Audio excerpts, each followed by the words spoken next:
events like this, I think is why I opened the store, to be able to celebrate writers I love. And Tim is a writer I just love so much. I had the joy of being Tim's mentor at Antioch University, Los Angeles, in their low residency MFA program, where he was writing Alice the Cat, which is such a delightful novel, which we have sold out of here, but we will get more of. And oh my goodness, Tim has so much heart. He writes with so much heart and wit and depth. His work is funny, it's deeply human, it's vulnerable, it's hilarious, and it's just so charming. Like, if his books had cheeks, I would just want to touch them, because the books, both of these books are so lovable, and Tim is so lovable. I just feel so grateful to know you and your work. I've been moved and changed by your work, and I know that so many other readers have been and will be moved and changed by these beautiful books. I think some of you know Tim, but I'm going to read his bio so you know the extent of his amazingness. Tim's debut novel, Alice the Cat, which I mentioned, was chosen as an American Book Awards Best Book finalist for 2023, received a bronze medal in the 2024 Feathered Quill Book Awards, and is a finalist in both the 2024 National Indies Excellence Awards for Teen Fiction and the Independent Author Network's Book of the Year Awards. He's appeared in 200 plus projects across theater, film, television, voiceover, and new media. I've had the opportunity to see him on stage as well as on screen, and oh my gosh, if you have a chance, revelatory. So powerful. Recent publications include Friction, Scare Street, Lunch Ticket, Meow Meow Pow Pow, From Whispers to Roars, Drunk Monkeys, Harris Paw, Lit Angels, The Wax Paper, Excerpt, and Critical Read/Raft, for which he won the Origins contest for his essay, You Have Changed Me Forever.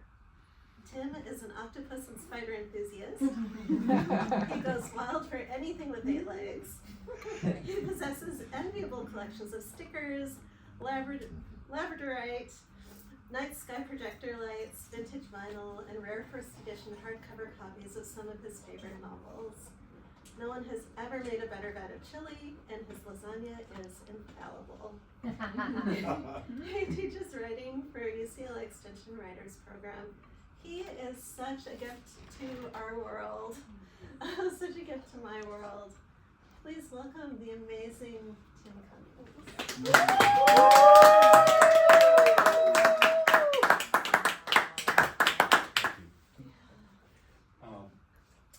I'm going to bring my strawberry latte over. I'm I think inundated. that one is mine. Oh, is that one yours? Or is that? Oh, that one's mine. Okay. I've never had one before, and the strawberry part tastes like quick. Yeah, it's very nostalgic. And that rabbit who sucks it all up in one side. Can I put this over here? Is that Sure, okay? Okay. wherever you would like. Thank you so much. Look at this amazing chair. It's always so funny when somebody reads your bio, especially the names of the literary magazines. They sound like ones that I made up just to like beef up the bio. But the publisher of this book asked me to make a part of the bio a little bit more personable because they thought it was too like. So I was like, well, I don't know. Like, I like spiders, I like octopuses, I make a good chili, I like lasagna. They were like, put all of that in. I was like, I like labradorite, which I carry with me. There you go, it's all true. But thank you so much for that beautiful introduction. And before I start, I just wanted to say thank you, especially to this incredible woman who you can see not only has been an amazing mentor to so many writers and students, but opened this bookstore, which is just an act of heroism and civil service and artistic integrity. And I'm so honored that I was able to travel from Los Angeles all the way here to be a part of this. We're so honored. Gayle was, yeah, please applause. Gayle was responsible for my first book getting published, because when I wrote Alice the Cat while I was at Antioch, it wasn't written with anything in mind like publication or anything else for that matter. I was sequestered away in a writing program, and I felt safe to experiment and do what I wanted to do without adhering to dictates or boundaries or all these things that I had been suffering through trying to be an actor for 400 years. You know, I just wanted some freedom and liberation to tell stories the way I wanted to tell them. And it was Gayle who, in my final semester, said, I'm in love with this book and I'm gonna make sure that it gets published. And she did. She introduced me to a lot of people, one of whom published the book. So there you have it. And then for this book, I asked her if she would be my consulting editor. So she was one of the first readers who read it and sent me back a world of notes, thoughts, feelings, and ideas that I went in and made a lot of changes. I would say the bulk of them were probably around Kirby's physicality. He was already very alive in how he, with his synesthesia, and how he saw the world and smelled the world. But I remember specifically how in many, many instances you kept saying, what's he feeling in his body right now? What's he feeling in his body? So in a lot of places in the book where you see that come alive, that's all Gayle. So I really do owe you such an enormous debt of gratitude for my journey as a writer, from my first days at Antioch to sitting here north of Chicago. So thank you so much. It's my pleasure and honor and joy.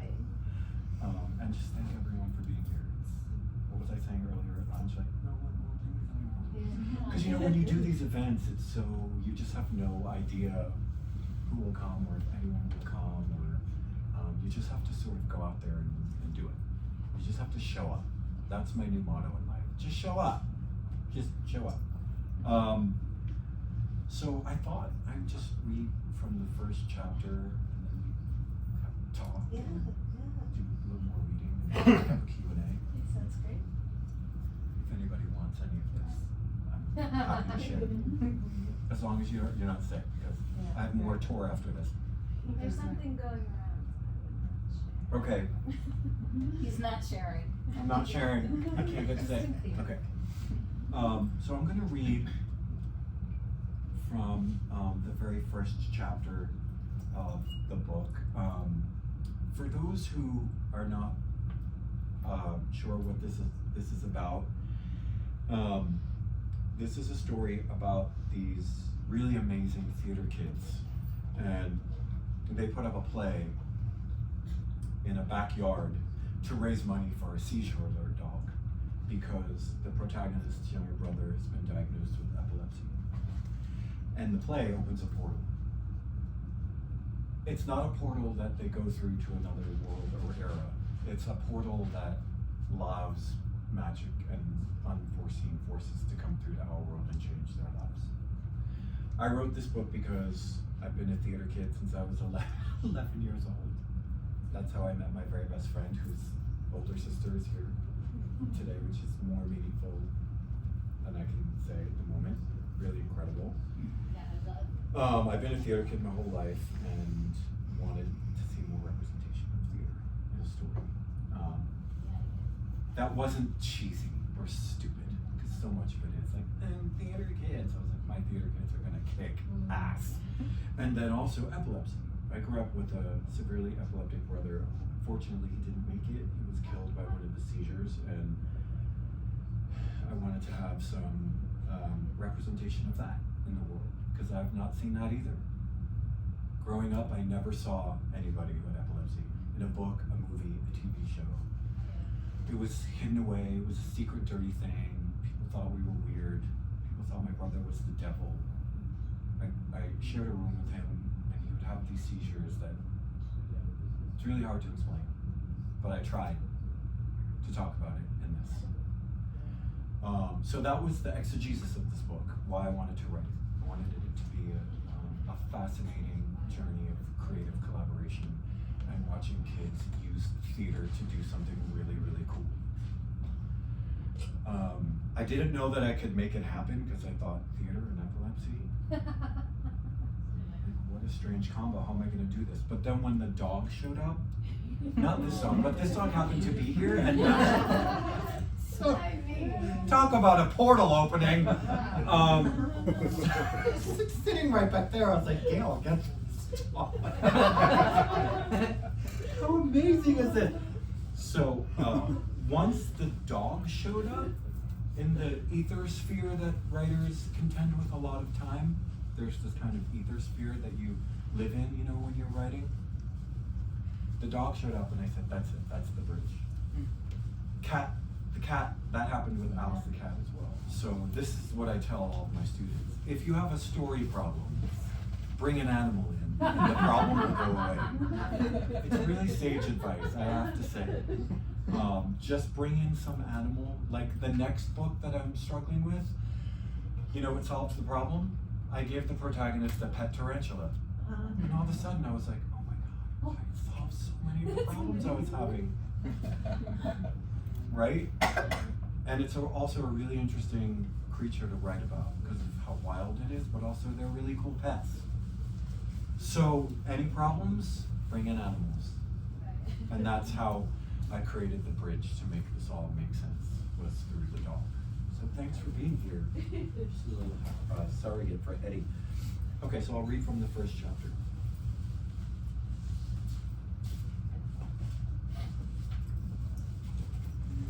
Okay. The lightning people. My little brother Baxter sees things he calls the lightning people, but he will not tell me who or what they are. It's driving me up a rat hole. I don't even know what a rat hole is.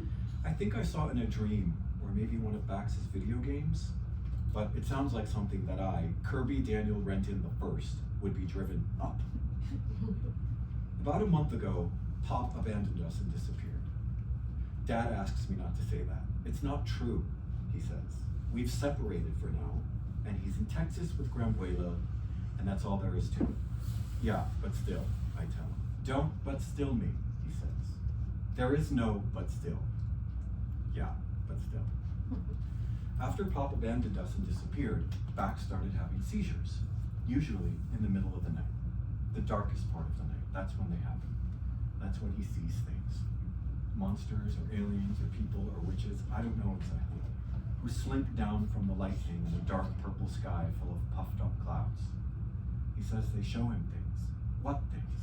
I ask him, and I get all fidgety, probably from nerves. Tell me. But he refuses. They're not yours, he says. They're mine. He wants to keep them to himself. He'll be 11 in a few months. He one-ups everything constantly. The other morning, I got more marshmallows than him in my bowl of Lucky Charms. He tossed a spoon across the kitchen island and stormed off. I want to know about the lightning people because I kind of have this thing with my brains. Dad calls it my magic, but I've heard others, like my teacher, say it might be mild OCD or symmetry OCD. OCD is obsessive compulsive disorder. A lot of S sounds. Like a snake is about to uncoil and bite you in the face and suck out your face juices. But it actually means you like to be orderly, or at least that's what it means for me. For some people, in severe cases, it's pretty high key, as in buying 250 toothbrushes and throwing them out after using them for a millisecond because germs get on them and then they can't use them anymore. A millisecond. Well, we saw the doctor about this years ago, but I'm not diagnosed. He told us that if it was not impeding on my day-to-day life in a negative way, then not to worry. It could be OCD, or something else, or a million other things. Or it could just be me. I organize stuff. Not just books and boxes and junk drawers. It includes people and feelings too. I see people's feelings as if they were colors, and I want to organize them. Feelings look like colored pencils that need to be put next to each other in the right way in the colored pencil box. And when I see colors, I move them around. No one really knows about this stuff. No, I mean, my besties, Rockford and Ellie, know, but they're all whatevs. We love you. And Thaddeus Krasinski. He heads up Youth Theater, our theater club at Weirville Junior High. And yes, we call it Youth Eater all the time. Theater theater, R-E, is the act itself, while theater, spelled E-R, is the space where it happens. Krasinski is particular about that R-E versus E-R thing. He knows about my brains because I told him after I rearranged the plays and books on the shelves in his office. Beige, blue, green, orange, purple, red, white, yellow. Alphabetical by color. Colorbetical. I need to know the lightning people are not gonna hurt my brother. But it's hard to figure out because I can't go up inside his brains while he's having a seizure. Doctor of Brains, that's the neurologist dude, told us that the electrical pathways in the brain get mixed up for epileptics. Oh, that's the condition that causes seizures, epilepsy. Bax was placed inside a monster X-ray machine that looked like a giant robot butthole, so that Doctor of Brains could figure out what was going on. He said Bax was an anomaly for being able to remember anything that happened during the seizure. He said that was not normal at all, because usually people go unconscious. All I wanted to know, and all I kept asking was, why? How could this all just happen? What is it? Where did it come from? Why did it pick Bax? Stuff doesn't just happen. But the doctor said, well, yeah. Actually, it does. So then I told Dad my theory, that it's his fault Pop left. Hear me out. Pop is Bax's favorite person in the whole world, and the fact that he could leave Bax, is what made his brains explode inside his head, and that's what's causing the seizures. So after I told Dad this very wise theory of mine, that it was all his fault, he grounded me for the summer.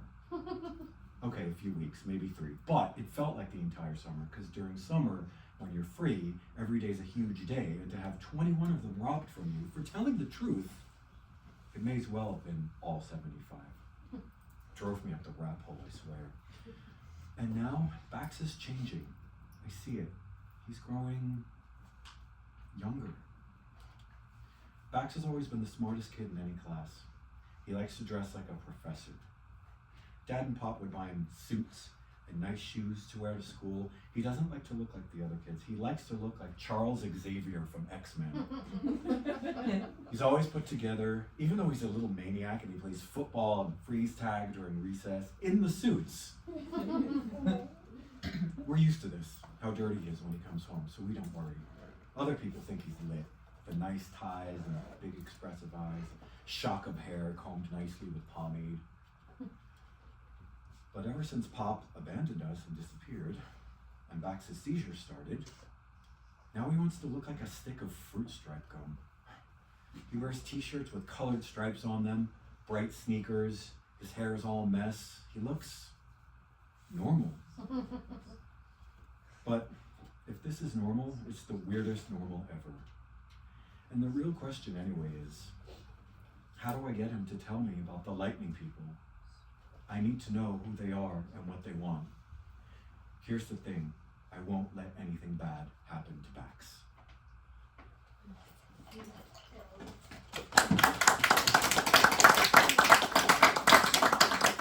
What a joy to hear you read from this beautiful book. Oh, thank you. And you covered some really difficult stuff in this book for young people. And I wonder if you could talk about negotiating that as a writer, writing about these really painful things like a parent leaving and epilepsy, and making it something that young people will be able to absorb, and balancing it with all the humor that you are able to balance it with.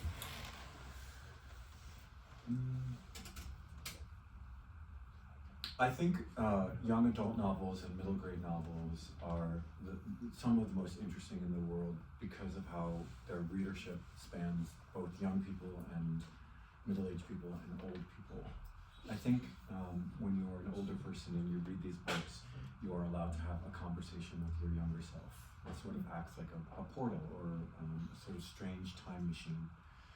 And as somebody who went through a lot of stuff when I was younger, with dealing with my brother's epilepsy, but other stuff as well. I have like almost like an arrested development, for hearing these voices and feeling these emotions, and I just try to translate them onto the page.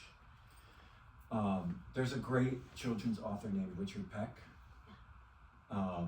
who has 2 books that I absolutely love. One is called I'm forgetting, Long Way to Chicago, right? And then the sequel. But I watched a DVD of him speaking about these books, and he's written a lot of books for kids. One of the things that he said that really stuck with me was, if you are writing a book for this age group, let the kid do everything. A lot of times when you see books written for this age group, there's too many adults around shepherding them into the darkness or solving the problems for them. And I think you need to have the adults there to act as archetypal sage characters, guide them along, but they can't figure everything out for them. You need to let the kid walk through the fire and come out the other side changed. So that really resonated with me. And then Phil Pullman, the great Phil Pullman, who I'm a huge fan of, he wrote the His Dark Materials trilogy. He has a book called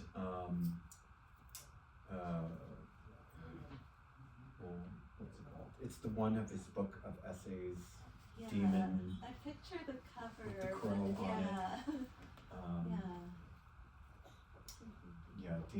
Demon Tales or something. But so that book is a collection of all of his essays going around the world, talking to people about children's literature. And I think at one of his talks, somebody sort of accused him, you can't put this kind of stuff in books for kids. And he said, if it happens in life to kids, then it should happen in their books. And that, I was like, yes, this is definitely what I'm trying to do.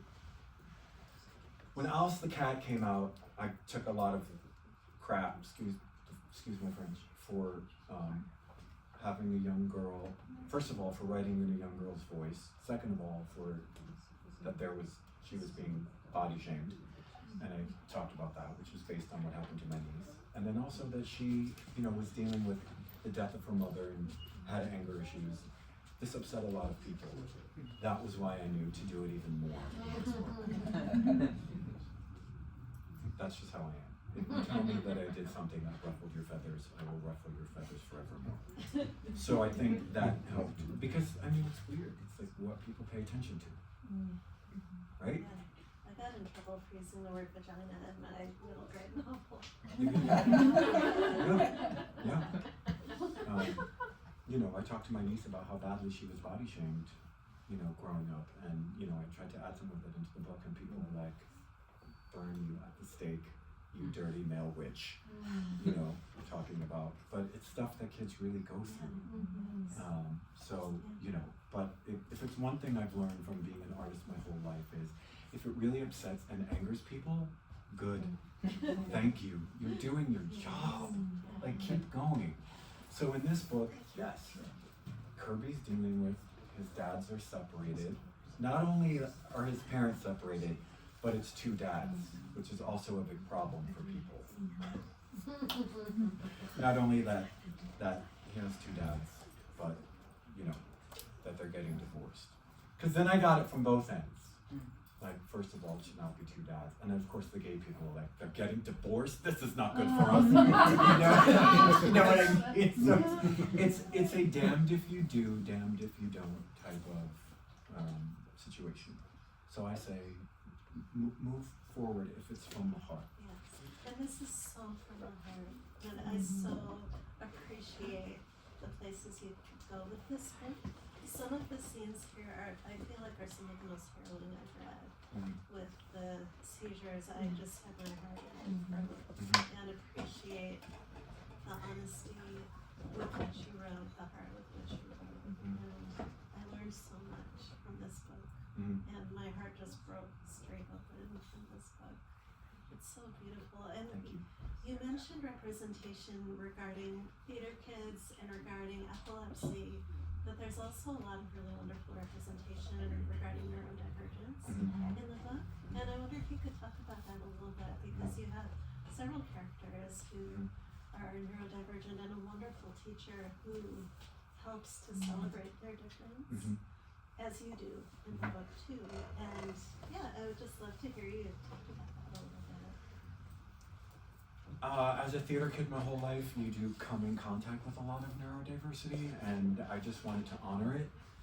I think there's a whole vast spectrum of neurodiversity. Some of it is high functioning, some of it is a little bit more challenging, but it's always unique and beautiful, and I think, so I had it on both sides of my life as a theater kid, but also my brother had to go to a lot of special programs because his epilepsy also made him sort of learning disabled, and I think, looking back on it now, if he had had a proper diagnosis, they probably would have said that he was Asperger's or autistic, I think. You know, back then it was sort of shoveled under the rug, as it is in big Irish, Italian, Catholic families. Shut up and deal with it. So I used to see a lot of, I used to be very observant of a lot of the students around whom he spent time in his programs, and I was just so enamored of how they spoke and how they moved their bodies and how they stopped to look at the world. And so when I was creating the characters in this book, yeah, Mara Gecko came through very, very strongly. She's a really interesting. I had somebody read it recently who said, "Is that Bjork?" That's like, oh my God. That's so perfect that somebody thought that. Mara Gecko, I think, helped to create, it helped to relieve some of the tension so that Kirby and Baxter weren't the only ones kind of dealing with their diversity and divergences. And she just came through with a very strong voice, and I just wanted to honor it. She's really, really unique. So Mara Gecko doesn't speak in like complete sentences, or even in a way that I think would make sense to a lot of people. She absolutely worships theater. She's in their theater program. And when Kirby ends up having to direct the play rather than be in the play, they need someone to play him. So they find Cotter, who's a character from Alice the Cat. And their theater teacher says, I think you should have, no, Kirby says, I'm sort of really thinking of Mara Gecko to play Baxter. Their theater mentor said, yeah, you're gonna learn a lot about directing using her. Because they never even know if she's gonna say any of the lines. They don't, and that's also a beautiful metaphor for doing theater. I mean, theater is, you have to be very present.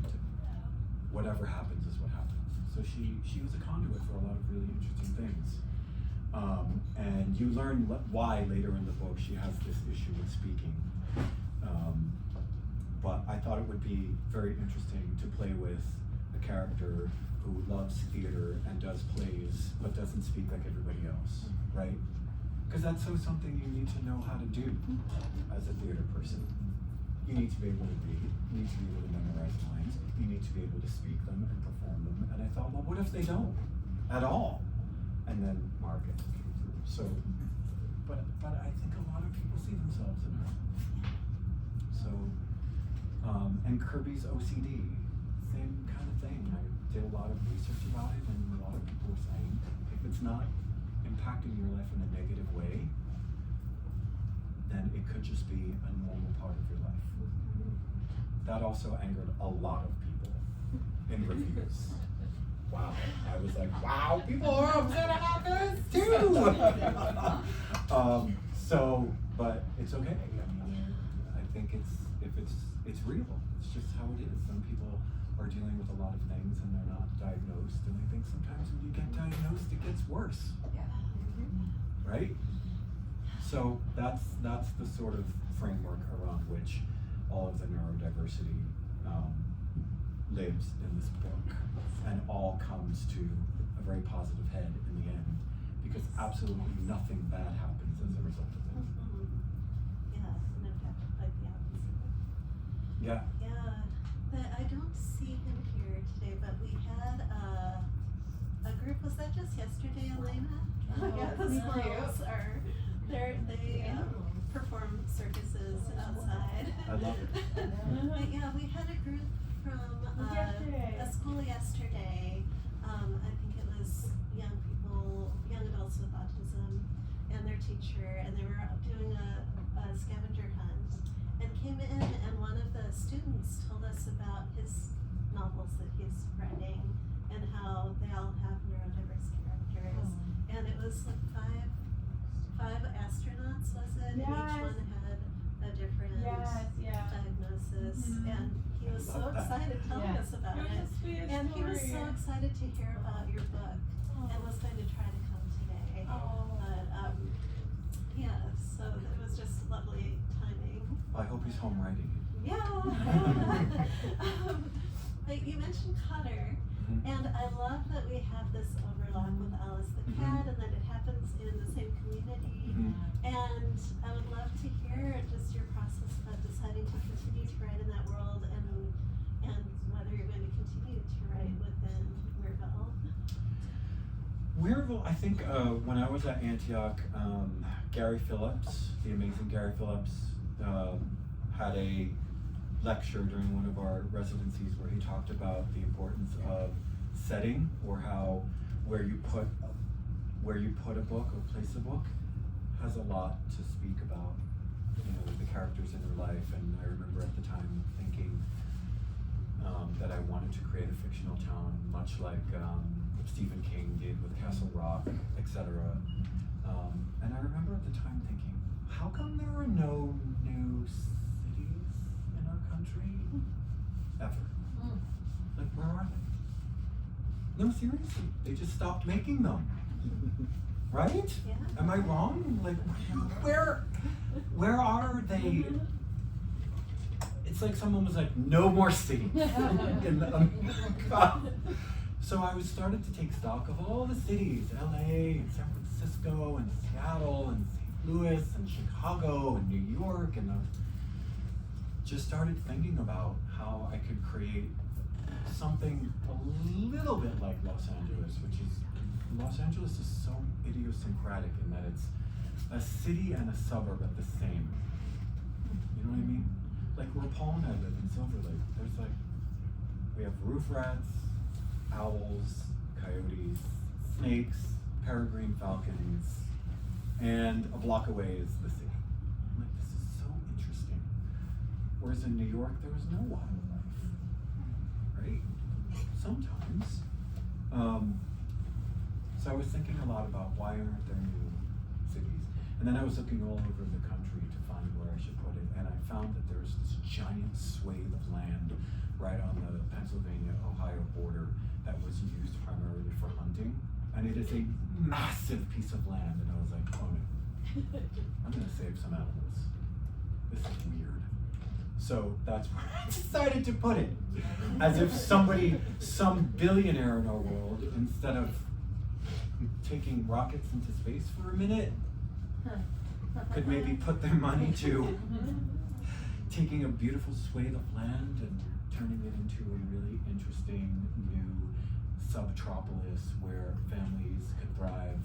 That was the whole foundation of Weirville, but also that it was sort of built on a place of strange magic. And a lot of people responded positively to Weirville through Alice the Cat, and a lot of people love Cotter. So I thought I would bring him back. It's already described in Alice the Cat that he's an improvisation genius, a performer, worships theater. So of course, I was going to mash them together. And Tess has talked about very briefly too. At one point, I think it's Ellie Ellie talks about, oh, my mom's friend died of breast cancer, and Kirby says, who? Tessa Sandoval's mom. He's like, oh, right. So to just kind of cross them for a second felt really good. I don't know, it makes it feel very real to me. It makes it feel like a place that I'm writing about that is really real, not just in my imagination. And you make it real for readers too. Yeah. And the magic feels real as well. And I would love to hear you talk about the decision to bring in that magical element to both of these books. In Alice the cat, the magic comes in through, the ghost, as a way for young Tess, who is not raised with any religion, to have some understanding of death and the afterlife. And I thought giving her a communion with a spirit would be a good way for her to figure out something on her own and decide on her own whether or not she thought it was real. Alice the cat is presented in very subtle ways, in a way where it could not really, maybe it's not really happening, maybe it's all happening in her head, right? So it kind of skirts the boundaries of reality. Whereas in this, I guess the best way to describe it is to say that when I was growing up and shared a room with my brother and he would have seizures in the middle of the night, I always, I would kind of get stuck in bed, unable to get up and help him. And I always felt like there was something in the room, like an entity, and I couldn't ascertain whether it was a malevolent or a benevolent one, but it felt like there was something there, always. A strange electricity, a strange portal or doorway or something. It wasn't until later in life, especially after he passed away, and I was trying to figure out epilepsy and do more research on it, that I discovered that in ancient times and through indigenous people and Native American people, epileptics were either perceived as shamans who were allowing spirits to come through, or they were considered demonic, because demonic not necessarily in a bad way, but that they were holding the evil spirits from getting through. And I thought, oh, that's so interesting. Before medical science had breakthroughs to understand what was happening in the brain, it was perceived as something deeply spiritual and connecting to other worlds. And I thought, I know this because I had this experience myself. There was something else was there. So it manifested in this book as the lightning people. And then the lightning people are showing them these symbols, which was not up to me to interpret. So it's left very intentionally ambiguous. In fact, I love it when people say, I think this is what the symbols mean, or I think this is who the lightning people are. So I just think that came from my subconscious, I have to be honest. When I was writing the book, it was just coming through and I was like, what? Okay, lightning people? But interestingly enough, epilepsy is a condition in the brain where electricity gets, it's supposed to flow like this, and for epileptics it goes wah, wah, wah, and it sort of looks like lightning bolts. So I think it all just came out of the subconscious. It's electricity. So it was a really good way to play with magic, but also ground it. It's very grounded. And then it gets grounded even more because they write a play about it, trying to kind of figure it out. Yeah. Would you like to read another little bit before? Oh gosh. Sure. I will read. It's hard to read from later in the book because there's too many spoilers. But I will read.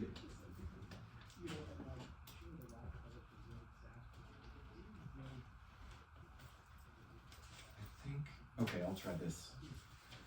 So speaking of the seizures, what I was just talking about. Basically what happens is,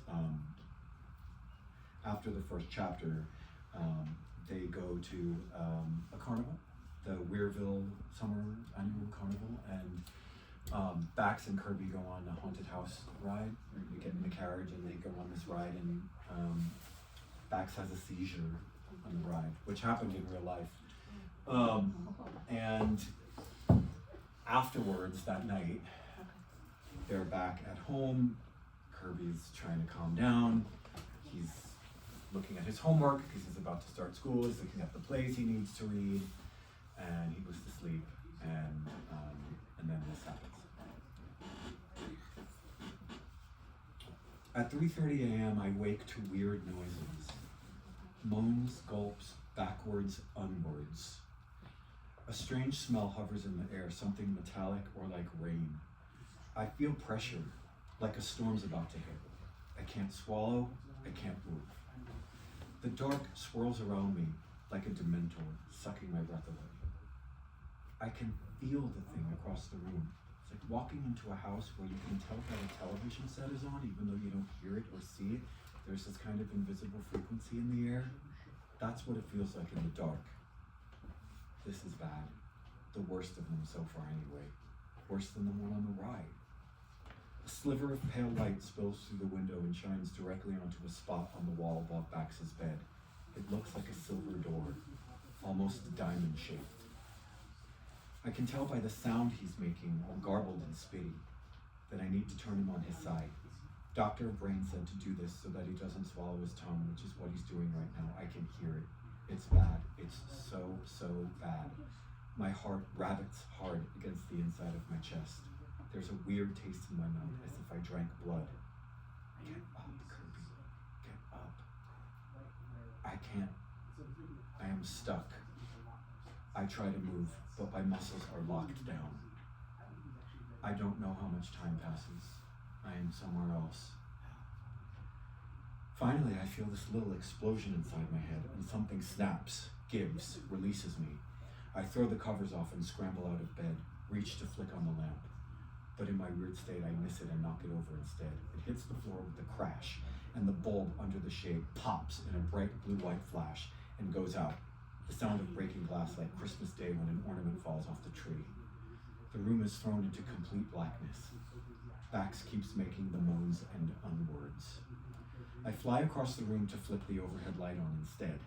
The room fills with light and it takes my eyes a second to adjust. When they do, I see that Bax is thrashing in the bed. His fingers curled into themselves, his body tensed and bent and stuck. I can't move again. Tears fill up my eyeballs so fast and spill down my face, hot and salty.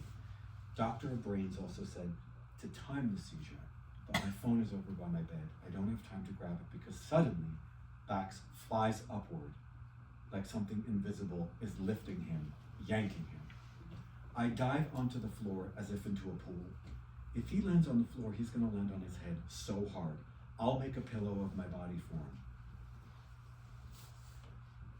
I land on my stomach and he falls a little short onto my wrist and forearm. I hear a weird snap, like, and then a sharp, twisty burning, a deep stinging.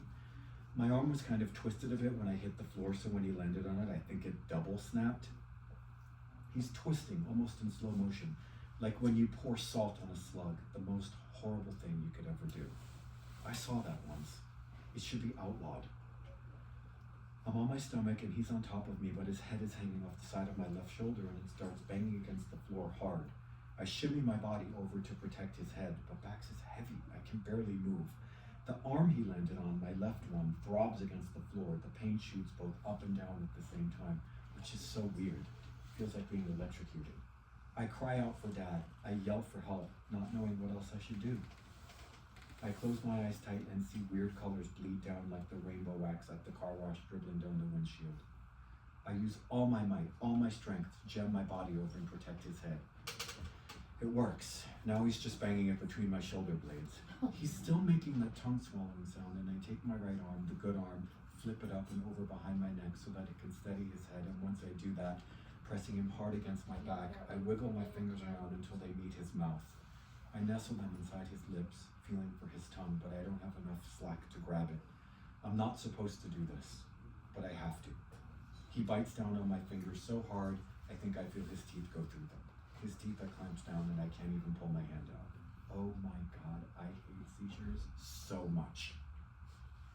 I wish Pop would walk into the bedroom right now and after lifting Baxter gently off of me, laying him down in the bed and tucking him in, he would turn and hug me, but you know what? He can choke on a hot crap ball. He can eat 800,000 steaming balls of smelly crap in stupid Texas because he left us and I'm on the floor and it feels like Bax is dying on top of me. I feel warm wetness against my lower back. I cry out for Dad again as loud as I can. I bang my free fist against the floor to make noise. Suddenly, he's here. He lifts Bax off of me and I feel a release, like my bones, crushed against the floor, are flying up to heaven like souls. I roll over onto my back and look up to see a milky spread of glow-in-the-dark stars, comets and planets spread across the ceiling. We put them up when we were little. Pop had brought a ladder up and let us climb it with him so we could peel the little plastic stickies away from their adhesive and then stick them perfectly to our ceiling sky. I hate him so much right now. I miss him so much right now. I can't help but wonder if Baxter saw the lightning people again. That's all I want to know. If he saw them, did they help him or hurt him? Who are they? Why are they here? What do they want? 2 crazy seizures in one night. It's getting worse. What does this mean? I'm so scared. That line from Our Town repeats in my mind. They don't understand, do they?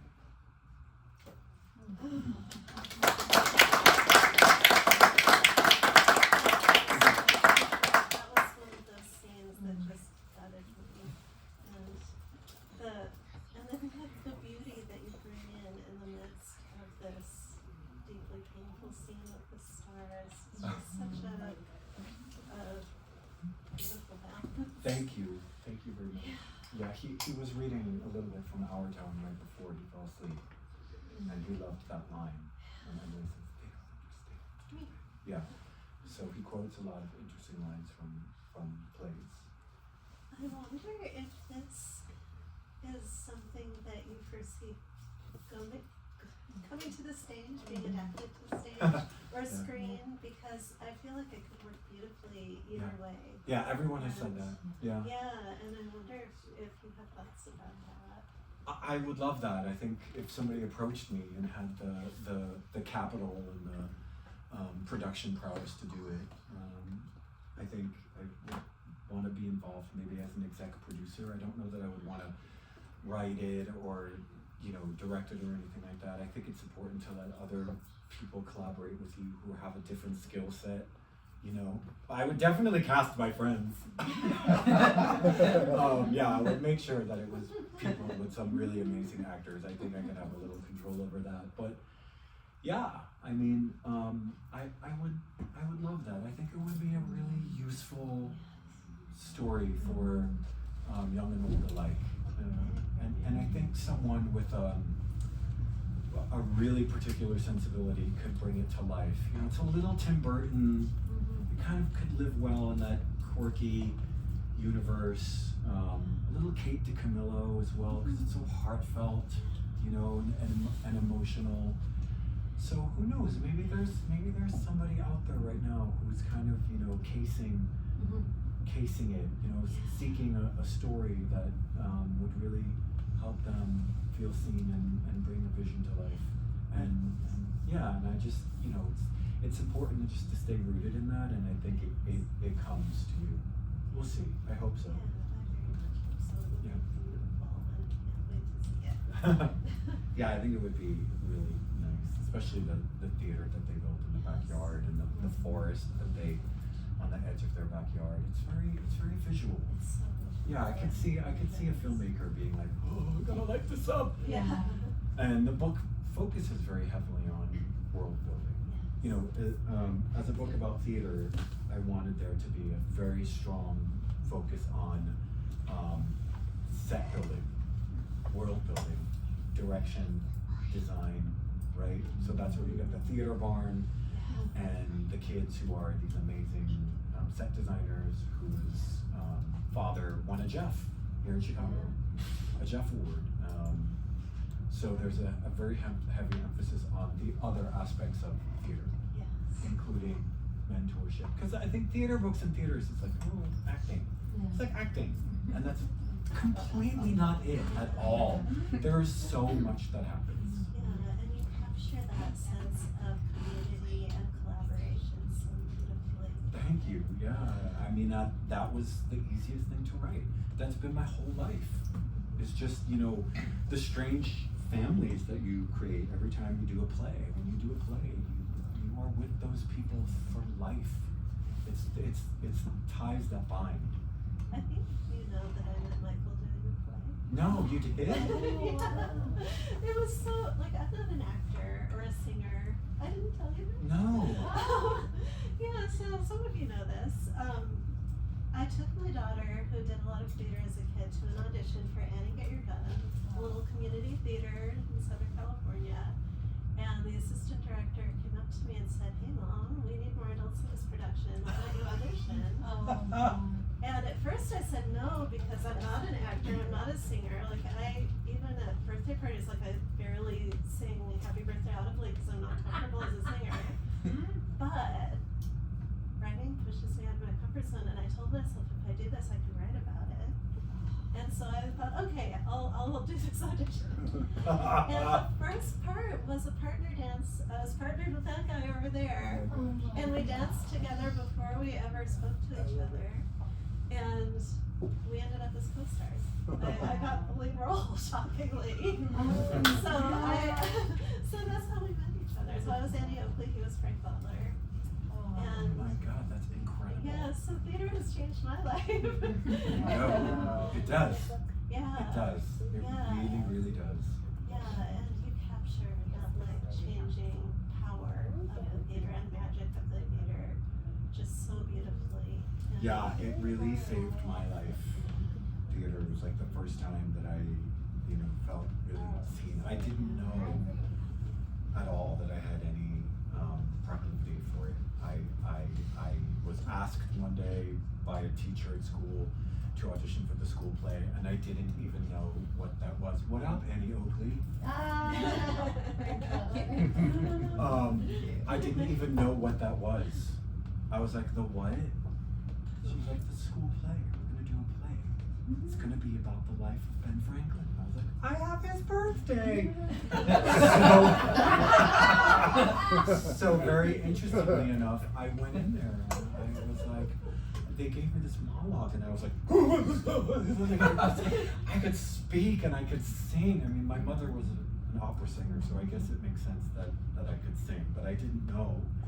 And then I had to do like a dance audition, and I was like flying across the room, and I got the lead role. I was very, very, very surprised, and it just came out of nowhere. And it was very, very gratifying, because all of the boys who hated me so much and beat me up and bullied me endlessly hated me even more that I was up there doing theater. I could see them. Their faces were on fire, and I was like, I got you now. They hated it, and it made me so happy that I was above them. Right? Literally, it was a really gratifying, creative, positive act of rebellion. Because I was never going to be what they wanted me to be, which was one of them. Or like kick a soccer ball. Like I just didn't, and I grew up in Long Island. It was not an easy place to be a gay boy. So, I mean, nowhere is, but that was particularly toxic. I feel like there's a lot of testosterone there. So theater was life-saving, and then after that, shortly thereafter, I met my best friends in the world, because that same teacher said you should join this community theater group for teenagers in the community, and I did. And so Dorothy, Liz's sister, was she was like 12, 13, 14, winning all of the awards that one wins against adults. She played Anna in The King and I, and everyone was like, what the hell? She's enormously talented, young woman. Everybody was jealous of her, and I was her best friend, so that was really cool. So you meet these incredible people that, on Wednesday in New York City, I'm doing an event with my friend, the actor Paul Sparks, who I met when I was at NYU, who again has been like a brother to me for over 30 years. So these are the people that you travel through life with. You have to be very vulnerable and expose a lot of yourself in order to do a play. And when you do that and people see it, they bombed. Like it happened with you and Michael. Yeah, right? Definitely, because I pushed myself way out of my comfort zone, and that I think opened my heart and mind so much. And being vulnerable, trying new things, he was terrified too, and we supported each other through the experience. about presence. It makes you so present. And it's all about quantum leaping, because you have to have a world in two different worlds. You have to have a foot in two different worlds simultaneously. Yeah, and I feel like writing fiction prepared me for that. And I was wondering, because you, I think, started in theater before you started writing fiction. Do you feel like theater prepared you for entering other characters on the page? Yeah. I always had a great penchant for going inside the minds of people, and as an actor I was able to just do it really well. I mean, every time I played a role,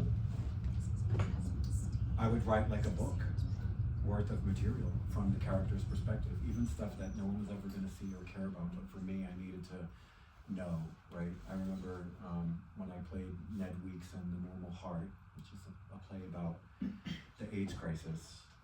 And I even had a lot of information because that character was based on the famous activist Larry Kramer, but I did such a deep dive into his life, and We're very celebrated for that. yeah, that was a really, I mean, I applaud any actor who can play that role. That's a very intense role, you know. You have to really figure out how to, because, you know, it's agitprop theater, and, you know, it was one of those tricky situations where he's literally screaming his hat off at everybody for 3 hours throughout the entire play. But, you know, and he was known to do that, and it says it on every page. But if you try to do that, you can't sustain that, you know? So you have to figure out a way to have the kind of intensity without, you know, screaming your head off. But then if you watch videos of Larry Kramer in these meetings with gay men's health crisis and stuff, that's what he's doing. Right? And I did do some of that. I mean, you have to wake people up. But boy, did people get mad. People were always getting mad at me, I swear to God. Always getting mad at me.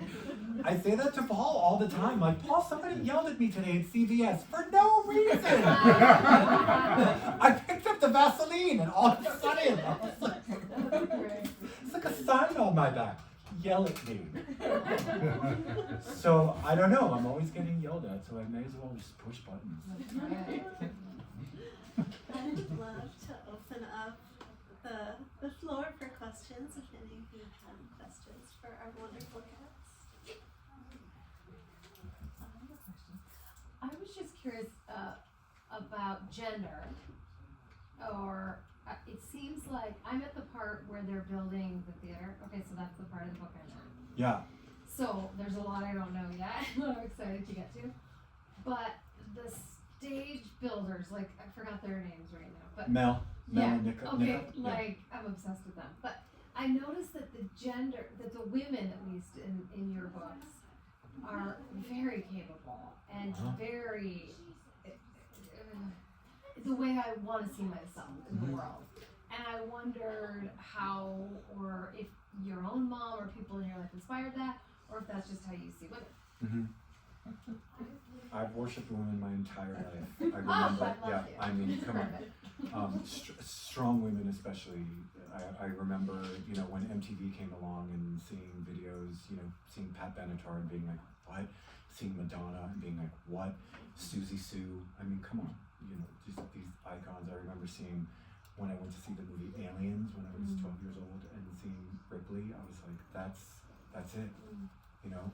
I feel like my mom held enormous potential for that. She had a lot of strength, but was bogged down by my brother's epilepsy, having 6 kids, and my dad being an alcoholic New York City fire chief. You know what I mean? I feel like a lot of her potential went by the wayside, but I could see her penchant for enormous strength. And when I would see it reflected in stories, I always responded to it, right? So I've always wanted to, you know, have you know, like powerful women around, or expressive women at any rate. Yeah, and Mel's experimenting with her sexuality, so is Ellie. They're all kind of figuring it out in unobtrusive ways. You know, Mel's like, she wears like Doc Martens and overalls and like hammer in her tool belt, and dyes her hair different colors, and you know, she's just really, really cool. She's based loosely on one of our friends' kids, who Alex, who went to Emerson for set design. Oh, that's great. So yeah. Does that answer your question? Yeah, I mean, it's so refreshing. Nice to see. I need to get a strong mother in one of my books because there's the lost mother in Alice the Cat, and in the Lightning People Good play, point. the mother was their surrogate. Yeah. So I don't know where. And in the new book, It's coming eventually. yeah, it's very interesting when You'll run out of animals, and then I'm gonna run out of they'll show animals up. and be like, I better put a mom in my book.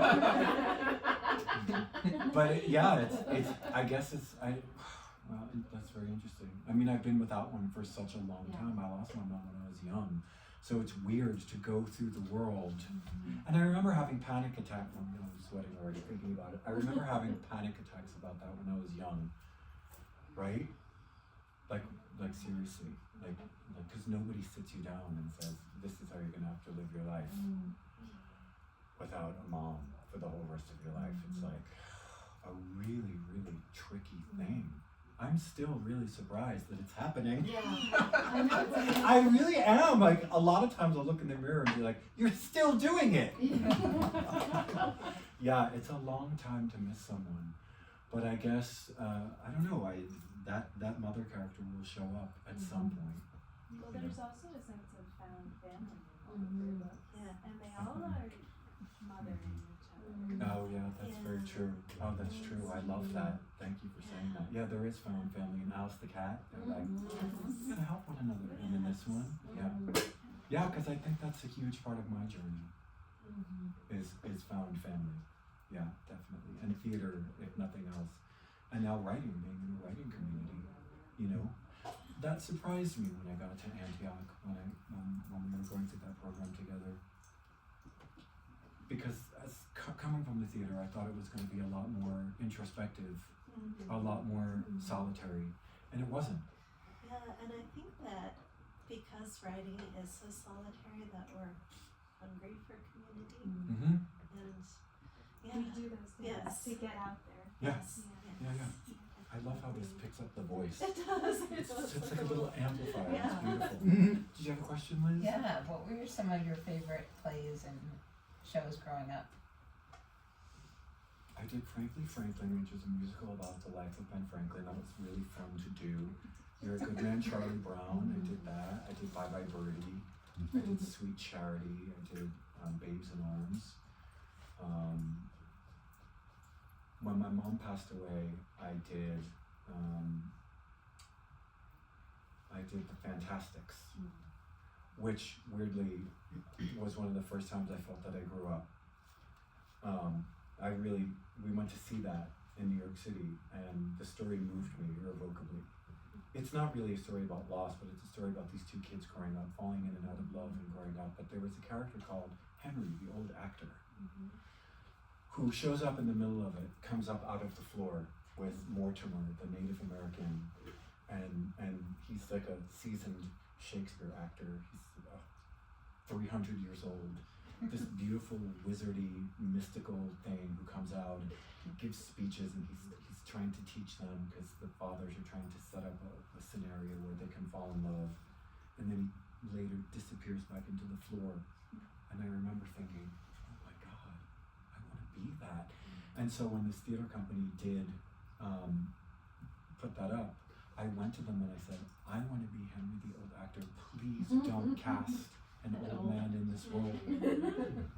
And they let me do it. And I remember just like, you know, like just full-fledged meant so much to me to play that role. Like I did the voice, I did his voice. And I made them get me spirit gum, so you could like, you know how you go like this and you ripe it on, and then when you look out, wrinkles, and I was like, look at my wrinkles! It's so thrilling. So the Fantastics was pretty profound for me at that time. And then in high school, I did Brighton Beach Memoirs. I remember that was kind of a big thing. You know, one that I absolutely love that I've never done is the Crucible.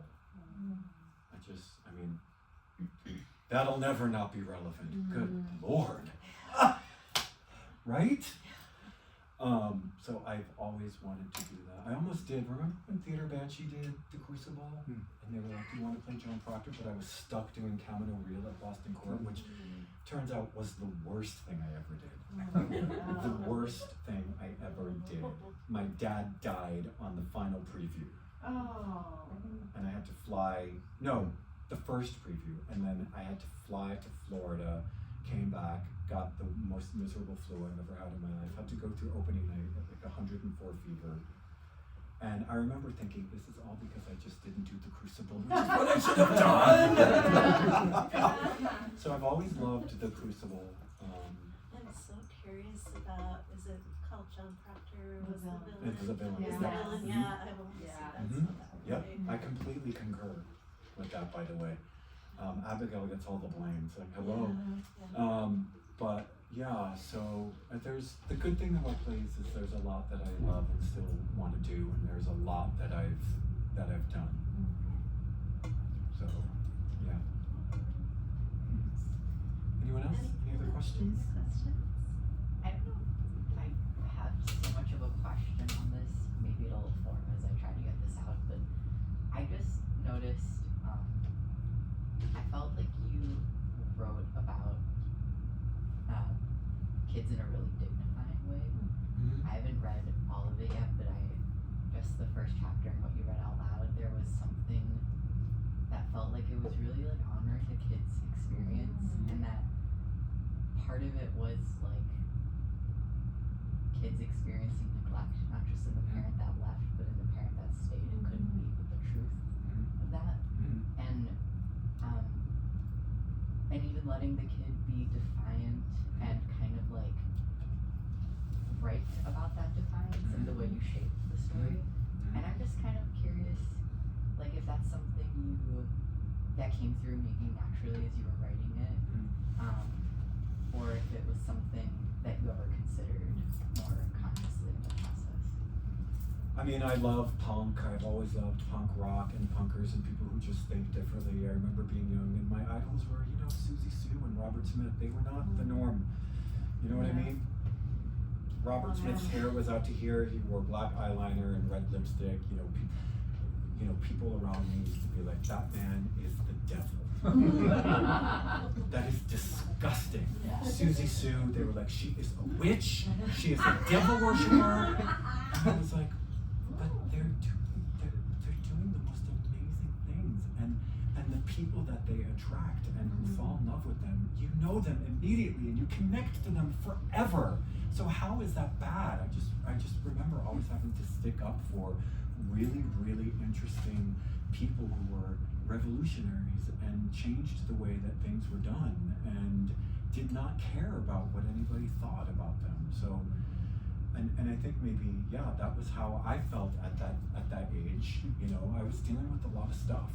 That epilepsy thing was really, really hard to deal with. And then being constantly bullied, I had to really grow like a thick skin. I remember after my mom passed away, I was just not gonna take shit anymore. I started getting expelled from school because I would punch people in the face who would come at, like people would come in the classroom and yell things out, like, Cummings, you faggot. And I would literally fly out of the classroom, grab them and punch them. Like I was so angry, but I was not gonna take it anymore.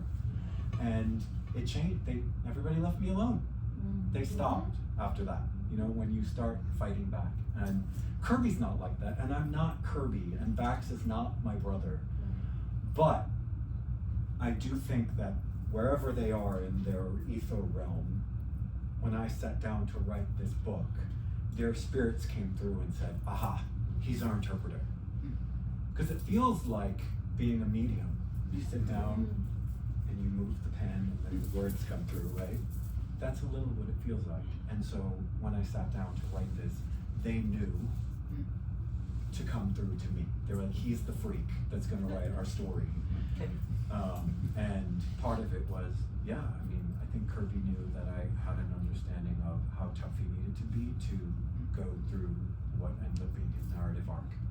which is that he, you know, uses his skills to, you know, do at first, which seems really ridiculous. Like, I'm gonna put up a play in the backyard to raise $50,000. Like, what? Yeah.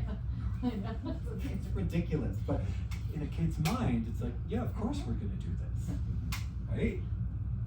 And he believes it wholeheartedly, which is why it doesn't happen at first, but then it kind of eventually happens through a series of the magic that comes through and helps them. So I think it was his determination, and which I think is the most important thing to, the most important message in this book for that age group. Like, they're not gonna quit. They do everything. They put hydraulics under the stage.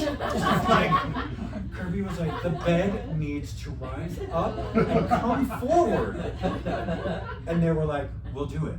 We will figure it out. And they do. They build something underneath the stage that allows the bed to go, right.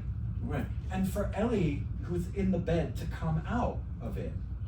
Like, that kind of determination. Like, he has a vision and they see it through, right? I mean, imagine being on set with James Cameron, right? It's kind of like that, you know? People are like, he had a vision, but Titanic became the biggest movie of all time. So it's that kind of thing. It's knowing who you're collaborating with, I think. So thanks for seeing that. Mine's more of just a comment than a question. Okay. But that just reminds me of, you know, there's a lot of different theories of learning and like how to teach students, especially of like middle school age, right? Yeah. And one of the things that I talk about a lot, like is sort of a fad that's like kind of going away right now, but I think it should come back, which is project-based learning.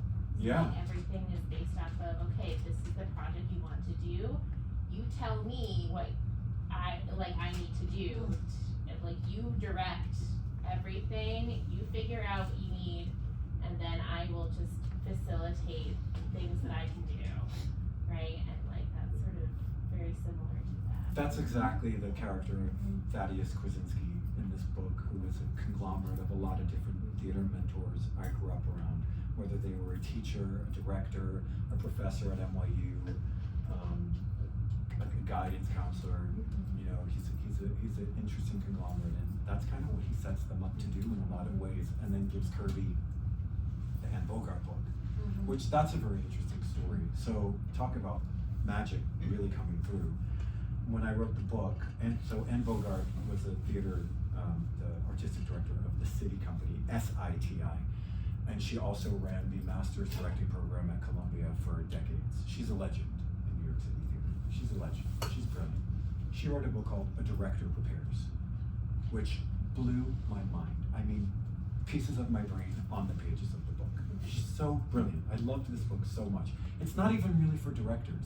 It's just for anybody who thinks, as far as I'm concerned, and is creative. So the book made its way, that book made its way into the Lightning People play. And then when the book got the deal from the publisher, they were like, well, you know, you can't use any of that. And I was like, oh shit. I didn't even think about it when I was writing. I can't use her name, I can't use the book title, I can't use the passages. And they were like, just make it up. Make up a name, make up a book title, and make up passages. You know. And it'll be like an homage. And I was like, all right. But knowing what I know, the connections that I have in the world of theater, I was kind of like, I'm really not content with this. So I made some calls to people that I know. And I was like, do you have a direct line to Anne Bogart by any chance? And they were like, yeah, why? And I was like, I really need a favor. And I wrote Anne a letter and I said, I remember you came, she lectured when we were at ETW. I remember, I've seen many of your productions, I've read all of your books.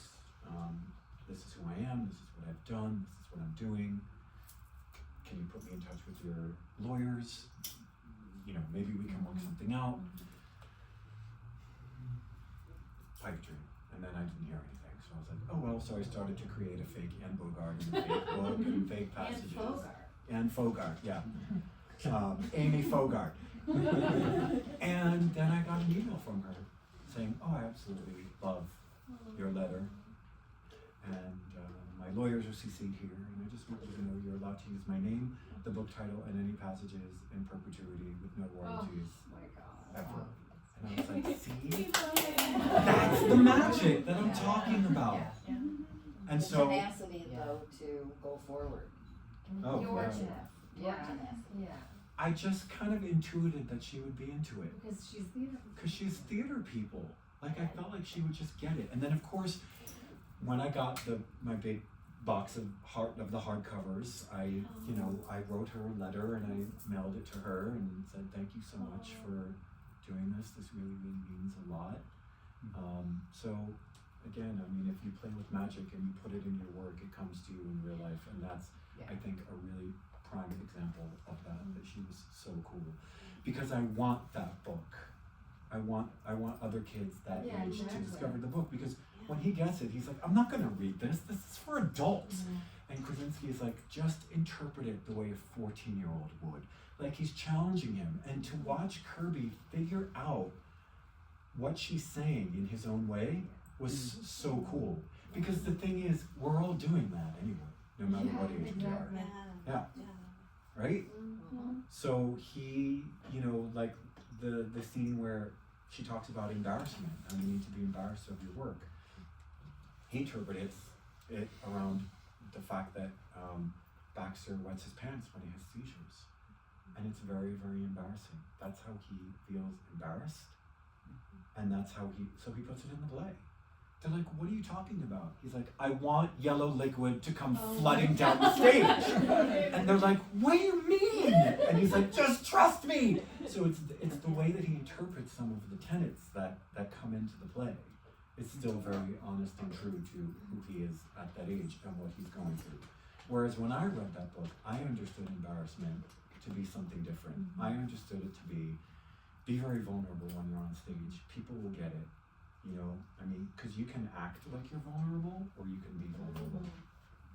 So, the way that he interprets all of those things was such a trip. So, I hope that you all have some kind of Anne Bogart experience in your lives. Hi, it's the cast of The Secret Garden. Anything else? Well, thank you so